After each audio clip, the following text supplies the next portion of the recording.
I was having a discussion with investor, तो वहां पे वो बोलते थे नहीं यार एआई तो बैंड बजा देने वाला है, जॉब्स नहीं जान रहने नहीं वाले ऐसा। मैं बोला सर यही सिमिलर सिचुएशन जब कंप्यूटर्स आए थे तब बहुत सारे लोगों के दिमाग में था, बट कंप्यूटर्स क्रिएटेड डिफरेंट, मतलब पूरा अपॉर्चुनिटीज क्रिएट किए, new possibilities it created.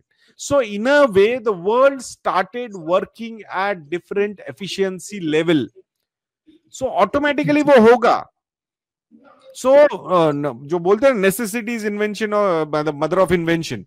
So I think जैसे ही वो requirement आएगी तो automatically चीजें होंगी. So I think अगर हमारी जैसी कंपनी अगर एक 10-15-20 एनालिस्ट अगर है, तो वहां पे अगर if we people are thinking to start mutual fund house और समथिंग लाइक दैट, तो ये चीजें क्यों हो रही है? Because of the technology. कि भाई एक एनुअल रिपोर्ट पढ़ने के लिए 3-3 4-4 दिन लगते थे, वो एनुअल रिपोर्ट आज 2 घंटे में आपको पूरा उसका जिस्ट मिल रहा है. And then you start interacting with the AI models कि भाई मुझे ये चाहिए, ये चाहिए, ये भी चाहिए.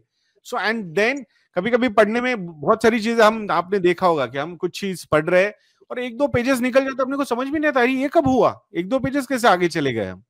सो देन आई थिंक दोज, मतलब उसमें अगर कुछ क्रक्स है तो वो आप मिस आउट हो सकते हैं, या तो आपको फिर से पढ़ना होगा. And that is how. But अब आपको पूरा का पूरा जिस्ट प्रॉपरली मिल रहा है. वी कंप्लीटली अंडरस्टैंड कि जो गूगल सर्च का काम, मतलब क्वेश्चन पूछ के एआई से आंसर लेने के काम चल रहे हैं, आई थिंक वहां पे अभी भी बहुत सारा ट्रेनिंग बचा है एआई का.